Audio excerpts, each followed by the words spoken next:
मसुरीमध्ये झाला आमच्यासोबत खूप मोठा bike rent scam. So welcome to day 8 of our travel series नुसता नॉस्टॅल्जिया.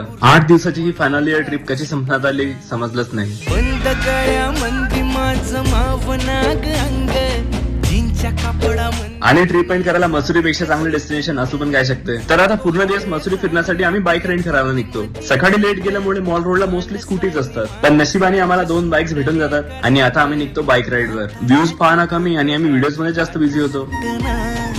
काय सांगू राणी मला गाव. आता आधी गेलो आम्ही भट्टा वॉटरफॉल आणि त्यानंतर क्लाउड पॉइंट, जिथे कन्स्ट्रक्शन मुळे खूप जास्त ट्रॅफिक झालं. सकाळपासून काही न खाल्ल्यामुळे रस्त्यात पहाडोवाले मॅगी खाऊन आता आम्ही निघालो सर्वात फेमस लोकेशन लँडोर पाहायला, जी की तसं तर फेमस आहे कॅफेज आणि सनसेट साठी. पण आम्ही लेट गेल्यामुळे आम्हाला दोन्ही पाहायला नाही भेटलं. इथे डिसअपॉइंट होत नाही तर आता आम्ही गेलो बाईक सबमिट करायला, जिथे आम्हाला बोलण्यात येते की बाईकची हाफ क्लच प्लेट गेली आहे आणि आता ती तुम्हालाच पे करावं लागणार. अशा गोष्टींची पण बाईक रेंट करण्याआधी व्हिडिओज काढून ठेवायचे हे आज समजलं. मग काही वेळ डिनर करून आणि मित्रांसोबत मॉल रोड फिरून आम्ही निघालो बसकडे ट्रिपची हॅपी एंडिंग करायला. खोरी कॉलेजाच्या कट्ट्यावरती